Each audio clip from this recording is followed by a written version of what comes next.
Assalamualaikum warahmatullahi wabarakatuh. Nama saya Lohman Hakim bin Zulkifli. Nombor metrik 10DIB21F1041. Hari ini saya akan membentangkan tentang pengenalan dan latar belakang. Piawaian MS1900 berfungsi sebagai sistem berstruktur yang membantu organisasi dalam memenuhi keperluan pelanggan dan kawan selia termasuk pematuhan syariah. Ia memerlukan sistem pengurusan kualiti yang komprehensif sejajar dengan perspektif syariah untuk meningkatkan keberkesanan, produktiviti dan mengurangkan kos operasi.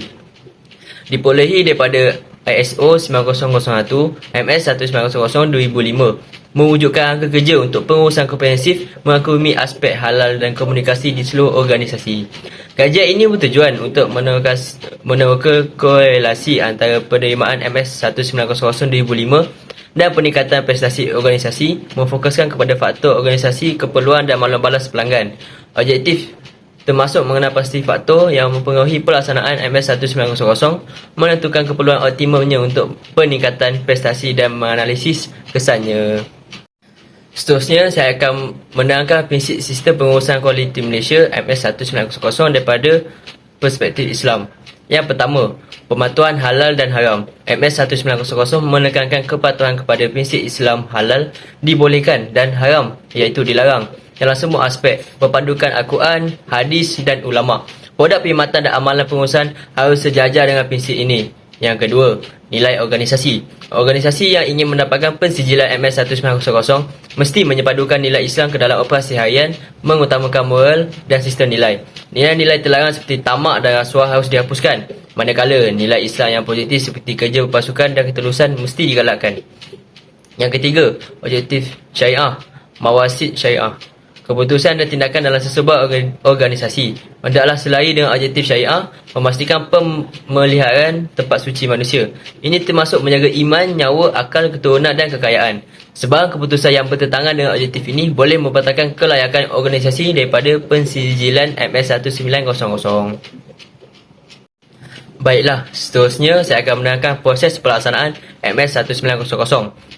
Yang pertama, memahami MS1900. Utamakan latihan untuk semua peringkat pekerja termasuk pengurus atasan dan pertengahan mengenai aspek halal dan tidak halal proses, produk dan perkhidmatan. Yang kedua ialah dokumentasi. Mengenal pasti dan mendokumentasikan prosedur patuh syariah dalam manual, memastikan dokumen membuktikan pematuhan syariah, mengendalikan dokumen yang mengandungi unsur Al-Quran dengan berhati-hati. Dan yang ketiga, tunjukkan komitmen. Memastikan keperluan pelanggan selari dengan syariah, pertibakan syariah dalam pengurusan kewangan, sumber manusia, perolehan, pengeluaran dan pemasaran. Sediakan makanan halal di kedai makan, elakkan barangan tidak halal dan pastikan pengasingan untuk mengelakkan pencemaran silang. Menyediakan surat untuk pekerja dan pelanggan, memastikan semua input yang berkaitan dengan produk adalah patuh syariah, dokumen arahan kerja dan elakkan menggunakan semula peralatan untuk produk halal dan tidak halal. Yang keempat ialah dasar kualiti. Mengubah dasar kualiti patuh syariah, mewujudkan objektif kualiti yang berasingan untuk operasi halal jika terlibat dalam kedua-dua aktiviti halal dan tidak halal. Dan yang terakhir, iaitu yang kelima, prestasi audit dan semakan. Pantau proses dan produk untuk pematuhan syariah yang berterusan. Menghalang kelulusan produk tidak patuh syariah untuk proses penghantaran seterusnya. Ingat dan hentikan penggunaan produk yang tidak patuh jika tersilap dihantar. Mengumpul dan menganalisis data untuk menunjukkan pematuhan syariah dan menilai penambahbaikan berterusan. Komited kepada penambahbaikan dan keberkesanan sistem yang berterusan. Menjalankan semakan untuk menilai faedah pelaksanaan MS1900 untuk organisasi. Seterusnya, perkenalkan, nama saya Muhammad Fajrul Islam bin Fauzan, nombor metrik 10 DIB 21F1057. Perkara-perkara penting untuk piawaian syariah ISO khususnya MS 1900 2005. Yang pertama, penjajaran dengan kewajiban Islam. Piawaian ISO syariah seperti MS 1900 2005 direka bentuk untuk menyelaras sistem pengurusan organisasi dengan kewajiban syariah dan Islam, menekankan kepentingan mematuhi prinsip nilai Islam. Kedua, keperluan dan kepuasan pelanggan.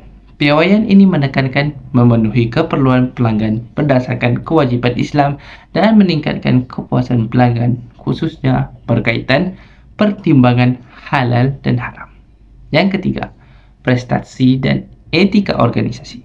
Pelaksanaan piawaian ISO Syariah dikaitkan dengan peningkatan prestasi organisasi, pembangunan etika profesional dan promosi nilai selaras dengan prinsip Islam.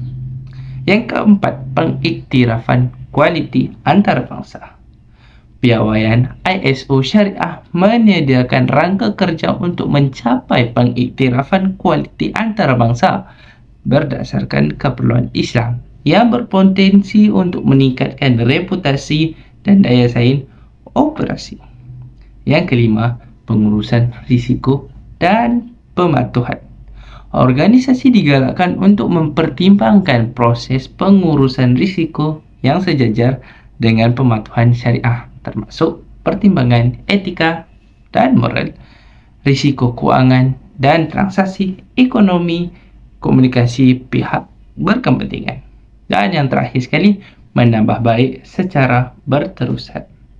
Prinsip menambah baik berterusan adalah kepentingan kepada piawaian syariah ISO menekankan peningkatan berterusan amalan pengurusan selaras dengan nilai Islam. Perkara-perkara ini menyertu padukan prinsip dan nilai Islam ke dalam sistem pengurusan organisasi serta potensi manfaat untuk mencapai pematuhan piawaian ISO Syariah seperti MS 1900 2005. Seterusnya, masuk ke garis panduan untuk proses pengurusan risiko dalam piawaian ISO yang bertumpukan kepada pematuhan syariah. Yang pertama, penilaian pematuhan syariah. Apabila mengenal pasti dan menilai risiko, organisasi harus mempertimbangkan potensi kesan risiko terhadap pematuhan syariah. Ini melibatkan penilaian sama ada risiko khusus boleh menyebabkan ketidakpatuhan terhadap prinsip dan amalan Islam. Kedua, mempertimbangkan etika dan moral. Penilaian risiko harus merangkumi penilaian implikasi etika dan moral selaras dengan prinsip syariah. Risiko yang boleh menjejaskan kelakuan etika atau standard moral harus dipertimbangkan dengan teliti. Yang ketiga, risiko kewangan dan transaksi. Memandangkan kepentingan amalan kewangan patuh syariah, proses pengurusan risiko harus menangani potensi risiko yang berkaitan dengan urus niaga kewangan, pelaburan dan perjanjian kontrak untuk memastikan kepematuhan prinsip kewangan Islam. Yang keempat, komunikasi pihak berkepentingan. Komunikasi yang berkesan dengan pihak berkepentingan termasuklah sarjana Islam, pengamal dan pengguna adalah penting dalam proses pengurusan risiko. Ketulusan dan penglibatan dengan pihak berkepentingan ialah berkaitan boleh membantu memastikan aktiviti pengurusan risiko sejajar dengan piawaian Islam. Dokumentasi dan pelaporan. Organisasi harus mendokumentasi keputusan penilaian risiko, strategi mitigasi dan usaha pematuhan dan cara menunjukkan pematuhan kepada prinsip syariah. Dokumentasi ini mungkin tertakluk kepada keperluan pelaporan khususnya dalam konteks piawaian syariah.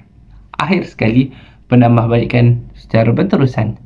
Proses pengurusan risiko harus sejajar dengan prinsip menambahbaikan berurusan seperti menggaris panduan piawaian syariah.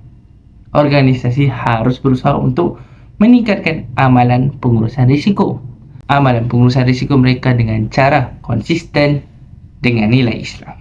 Yang seterusnya adalah kelemahan. Yang pertama, kos pelaksanaan. Setengah organisasi mungkin menganggap proses pensijilan untuk piawaian syariah ISO sebagai mahal yang berpotensi menimbulkan cabaran kewangan. Yang kedua, kebimbangan ketidakpatuhan. Mungkin terdapat kebimbangan mengenai potensi kesan negatif daripada ketidakpatuhan piawaian syariah ISO, terutamanya dari segi kehilangan peluang pasaran atau menghadapi cabaran dalam memenuhi keperluan pelanggan. Yang ketiga, jangkauan pasaran terhad. Walaupun piawaian syariah ISO syariah boleh membantu organisasi mengembangkan jangkauan mereka di kalangan pengguna Islam, mereka juga mungkin menghadkan capaian pasaran mereka kepada pengguna bukan Islam yang mungkin tidak biasa dengan atau mengutamakan pematuhan syariah. Yang keempat, sensitiviti budaya dan agama. Pelaksanaan piawaian ISO syariah mungkin memerlukan organisasi untuk mengemudi sensitiviti budaya dan agama yang boleh mencabar dalam beberapa konteks. Adalah penting untuk ambil perhatian bahawa kelebihan kekurangan boleh berbeza-beza berdasarkan konteks organisasi dan industri tertentu. Dan organisasi harus mempertimbangkan dengan teliti faktor-faktor ini semasa menilai penggunaan piawaian ISO syariah seperti MS 1900-2005. Pelaksanaan piawaian ISO syariah seperti MS 1900-2005 boleh mempunyai kelebihan kekurangan untuk organisasi. Beberapa kelebihan kekurangan utama adalah: kelebihan yang pertama, prestasi organisasi yang dipertingkatkan. Pelaksanaan piawaian ISO syariah boleh membawa kepada prestasi organisasi yang lebih baik dengan menyelaraskan amalan pengurusan dengan prinsip dan nilai Islam. Kelebihan kedua, pematuhan syariah dan keyakinan pelanggan. Organisasi boleh menunjukkan komitmen mereka terhadap pematuhan syariah yang boleh membina keyakinan dan kepercayaan di kalangan pengguna Islam yang berpotensi meluaskan jangkauan pasaran mereka. Kelebihan ketiga, pengiktirafan kualiti antarabangsa. Piawaian ISO syariah boleh membantu organisasi mencapai pengiktirafan kualiti antarabangsa yang bernilai untuk reputasi dan daya saing mereka. Kelebihan yang keempat, etika dan moral profesional. Sistem ini dilihat sebagai satu cara untuk membangunkan etika dan moral profesional dalam organisasi, menyumbang kepada budaya organisasi yang positif. Seterusnya, kesimpulan yang boleh kami dapat daripada hasil kes study grup kami ialah dapat disimpulkan bahawa piawaian MS 1900 dan prinsip sistem pengurusan kualiti Malaysia MS 1900 dari perspektif Islam adalah rangka kerja yang membantu organisasi dalam memenuhi keperluan pelanggan dan kawan selia, termasuk dengan pematuhan syariah. Selain itu juga, prinsip-prinsip Islam seperti pematuhan halal dan haram, nilai organisasi dan objektif syariah harus disepadukan ke dalam operasi harian organisasi untuk memenuhi piawaian MS 1900. Seterusnya, penerimaan MS 1900 iaitu pada tahun 2005 dapat memberikan kesan positif terhadap peningkatan prestasi organisasi. Oleh kerana itu, penting bagi organisasi untuk memahami dan mengimplementasikan piawaian MS 1900 dan prinsip-prinsip Islam di dalam sistem pengurusan kualiti mereka. Sekian, terima kasih.